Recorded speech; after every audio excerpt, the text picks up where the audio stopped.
So we look back on last night's defeat at Chelsea 2-0 and it wasn't a very good performance at all. Those of you that caught my live match reaction will know exactly how I felt after last night. I was furious with the performance, furious with the attitude. Everything was just wrong about last night from start to finish.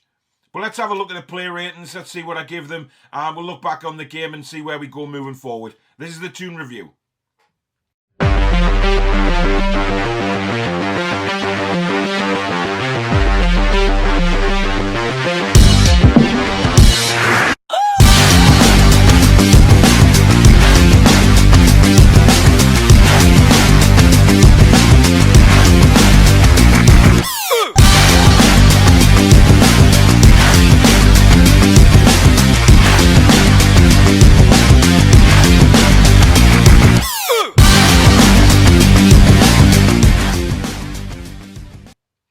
Hi everybody, this is Paul again at the Toon Review, back again with another video, and we're reviewing last night's game between Chelsea and Newcastle United, which finished 2-0 at Stamford Bridge to Chelsea. From the off, it was an abysmal performance in my eyes. We just didn't get going last night. We didn't create enough chances. We didn't get stuck in. We just looked like lost sheep out there. But before I start, I'd just like to say thank you very much to everybody that took part in the match reaction last night.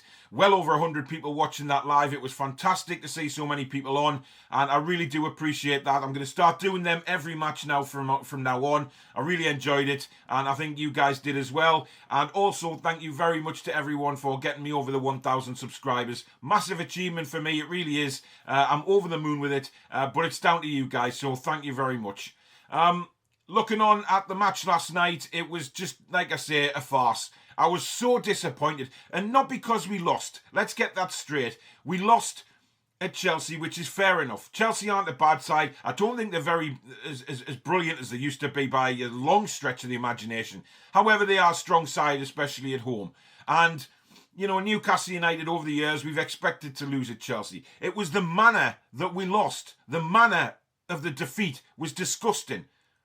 Players in the huff when they lose the ball, they get tackled, they just take, it's like they were, you know, the ball was getting taken off them in the schoolyard and all that kind of crap, whinging to the referee. Why? Just try and win the ball back, get at them. You know, there was some very, very poor performances last night, and, you know, I said last night on the reaction that normally you would have a defeat, but there's a couple of players that would stand out, you know, stand out and have really galvanised or tried to galvanise the team and tried to get something out of the game. There was nought last night. Absolutely nothing. Not one player for me stood out in that team. Even the substitutes that came on, nobody. And if you look at the starting lineup, it was as everybody wanted. You know, he didn't go 5 at the back. You know, credit to Bruce. He didn't go 5 at the back. He stuck to the 4. Darlow was in goal, which I am not agreeing with anymore. I want to see Dubravka back in, and I've said that time and time and time again. Dubravka needs to come back in and needs to come back in now. Emil Kraft at right back, we'll come on to him. Lewis at left back. We had Clark and Lascelles in the middle. Lascelles returning after a few weeks out with injury. In the middle, we had Hayden, Shelvey and Willock. And up front, we had ASM on the left. We had Miggy Almiron. And we had Dwight Gale. Now, a lot of people were happy to see Dwight Gale to come into the side. For me, he's not good enough. He's a championship player now. He always has been, in my opinion. And I don't mean any disrespect to Dwight Gale with that. That's just my opinion. Stats will prove it as well, that he is more efficient in the championship. But, you know, I went in my preview for Fraser to get that start instead of Gale. But it didn't happen. And it turned out that Gale did absolutely nothing in the game along with the rest of them. It was just shocking. The match kicks off and, you know, Chelsea, warning signs are there, and they keep coming. And then Abrahams is played in, a simple ball over the top. Our defenders are half asleep. Lascelles gets back and wins the ball. It could have been a penalty either way, we don't know. You know, some have been given, some haven't. Luckily for us, it wasn't. But Abrahams did have to go off injured, which then introduces Olivier Giroud onto the pitch, who I think is the most underrated Premier League striker there's been for a lot of years, to be quite honest with you. However, the game goes on. Werner then gets it on the left-hand side, just whips it across. Darlow pushes it out, and it falls to Giroud, who just smashes it home. And, you know, the writing's on the wall. Chelsea go and get a second goal. in the first half. You know, it's just all falling apart. We're never going to get back into the game.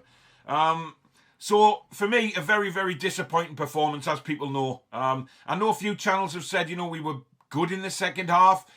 I disagree with that. You know, I have to be honest. I totally disagree with that. I don't think we were good in the second half. I think we were better than the first half, without a shadow of a doubt. We were definitely better. However, we weren't good.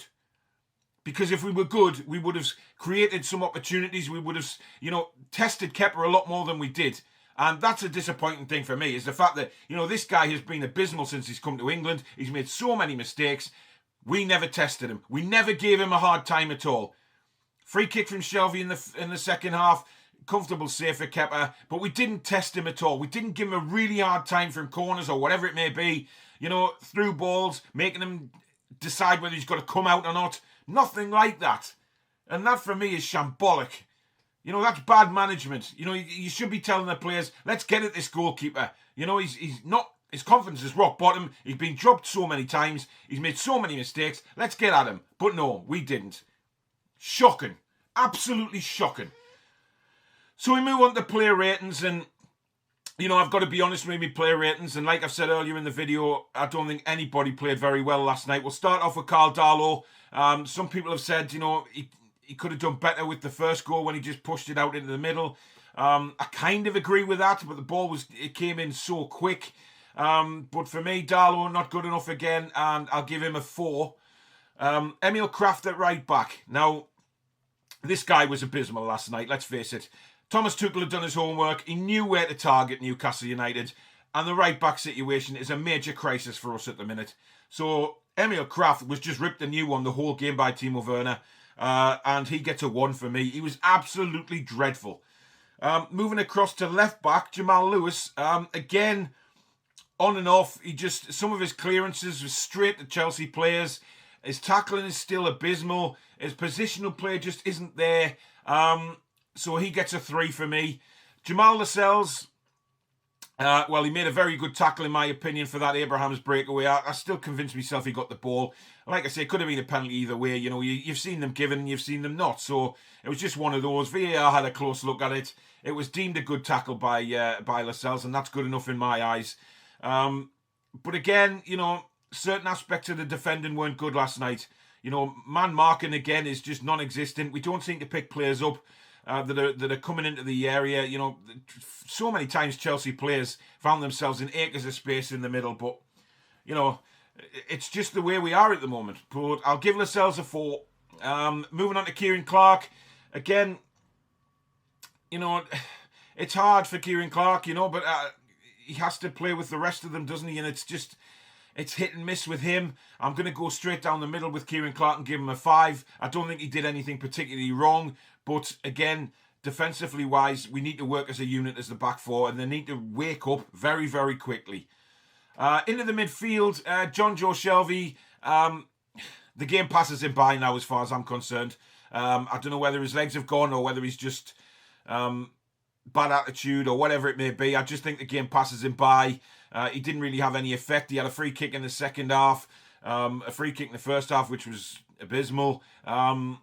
I don't think he's really getting himself involved in the game anymore, and it's disappointing for me. So for Jonjo Shelvey, I'll give a 4. Isaac Hayden, I think that's the quietest game I've ever seen Isaac Hayden play, to be honest. He didn't really get involved. There was no major crunching tackles that he was getting stuck in. He was giving the ball away at times. He just seemed like he was having an off day. And that's fair enough. People do have off days, obviously. But, you know, we need Isaac Hayden right on his game from the word go. So a 5 for Isaac Hayden.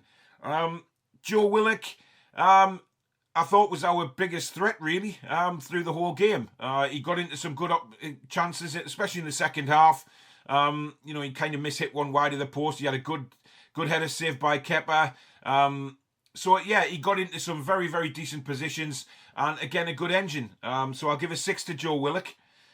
Moving into the front three, if we look at St. Maximin, again, just terrible. Not a good game from St. Maximin at all. And I'm one of his biggest fans. And it really hurts me when I have to give him a low score because he just didn't perform last night, did he? For me, he was trying to do too much when he had the ball. You know, I feel sorry for him in a way because he doesn't have the players with the same ability as him, and it's hard for ASM to try and link up with anybody when they're 2 yards behind what he's thinking. But he does tend to hold on to the ball a bit too long. There was an incident in the second half yesterday. He was dribbling around, trying to go around 4 Chelsea players, and he had 2 Newcastle players to pass to. Quick little 1-2s or whatever it may be. Try that. So it was a little bit disappointing from ASM, and I think he'll admit that he didn't have his greatest game. So I'll give him a 5. Miggy, again, ran his heart out, but it just non-existent through the game. That was the problem. He had one decent shot in the second half, blasted over the bar. Good link-up play, but we didn't see enough from Miggy to cause Chelsea any problems. And that's our major downfall at the minute. We're not seeing enough from these star players to hurt the opposition. And we should have got at Chelsea a lot better yesterday, and we didn't. So Miggy gets a 4 from me. And Dwight Gale, well, I said on my reaction show last night that Dwight Gale, as far as I'm concerned, is a breath of fresh air and he falls over. He's just so different to Callum Wilson, where Callum Wilson is strong, he holds the ball up, he's battling and grappling with the defenders and letting them know he's around, but you don't see that from Dwight Gale. He's very, very lightweight. He didn't cause any threats at all last night to the Chelsea defence. So Dwight Gale gets a 2 from me. Substitution-wise, Joe Linton came on in the second half for Dwight Gale, and again for me, non-existent. People say, he was running around a lot. What's the point of running around? We need something. We need something creative. We need something to happen. He doesn't make anything happen. And I said during the watch along on John's channel last night that when he came on, I said, look at his frame. He's a big bloke. Try and muscle the defenders. Try and create them some problems. But he didn't. Nothing there again. So a 2 for Joe Linton. Then he brought Fraser on for Alain Saint-Maximin. So Fraser's on the pitch for less than 30 seconds. Puts a beautiful ball in for Willock. And obviously the header was saved by Kepa. So for me, Fraser, he should have started the game. I have no idea why he didn't. And this thing that Steve Bruce has about playing ASM and Fraser in the same team, he keeps moaning that he's never had the chance. You're a liar, Steve, because you've had plenty chances. So don't come out with that bullshit anymore. And, he just tried to create something. So I'm giving a 6 to Fraser. The last substitution was Andy Carroll with about 15 minutes left. Came on for Joe Willock and didn't do anything. Certainly the amount of times that Andy Carroll comes on late in the game, the game's dead. And the rest of the team, it just heads down and it's done. It's gone. It's finished. So there wasn't any real chance. He gave a few fouls away, moaning on the referee. That's not what I want to see from Andy Carroll. So he gets a 4. On to the manager, Steve Bruce. His substitutions were abysmal. Okay, I don't understand why he brought Joe Linton on first of all for Dwight Gale. He should have put Fraser on and maybe brought Andy Carroll on a bit earlier to go through the middle and put some balls into the box. Then Andy Carroll have a good half hour to try and get in there, get some headers and create those Chelsea back four some problems. Because Chelsea's back four are there to get at. I said that before the game and a lot of other people did. They're not brilliant in defence. Aspilicueta's lost yards of pace. Alonso's not a great defender. Fantastic going forward, but not a great defender. Rudiger's all over the place at the minute. But we didn't. We didn't create anything. And Steve Bruce did not do his homework on Chelsea yet again. The team lineup, I'm not going to complain with because, he put Dwight Gale in hoping that Dwight Gale might score a goal. It never happened. But his substitutions, just terrible. Absolutely terrible. So a 3 for Steve Bruce from me. So that's my player ratings. Let me know in the comments below if you agree with them or who you would score what. For me, it was just an all-round shite display. There was nothing to get excited about. No positives from that game. And the fact that now, Fulham have got this game in hand this week against Burnley. If they win that, it's 4 points difference. It's so close at the bottom of that league. And we are just sleepwalking into this relegation battle. And I think we are one of the major contenders to go down. Fulham will definitely be looking at Newcastle United as a team that they can catch. And for me, it's just not good enough. It's just not good enough. I don't see Bruce being sacked, if I'm honest. I really can't see him being sacked. So I think we're stuck with him. And we just have to pray and hope that the players can put on some sort of performances in the next few games, get some wins, and get enough points to clear us of all this danger at the relegation zone. But Man United next, that is not going to be an easy game. I will bring out the preview of that game later on this week, so do stay tuned for that. If you're watching this Tuesday afternoon, early Tuesday evening, do tune into the Four Horsemen of the Toon. That's on at 8 o'clock live on this channel. Or if you're watching this video after that, then do go and watch the rerun of that show, because it's bound to be a very, very fiery one this week, and a lot of good banter on there as well. So do join us for that. In the meantime, try and enjoy your rest of the week, guys. Do keep an eye out for my live streams. I'll put links on Twitter all the time. I'm hoping to get a couple of more out this week as well.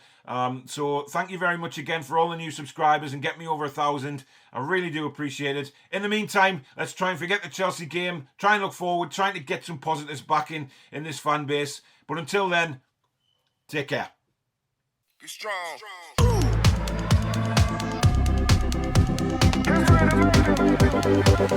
strong.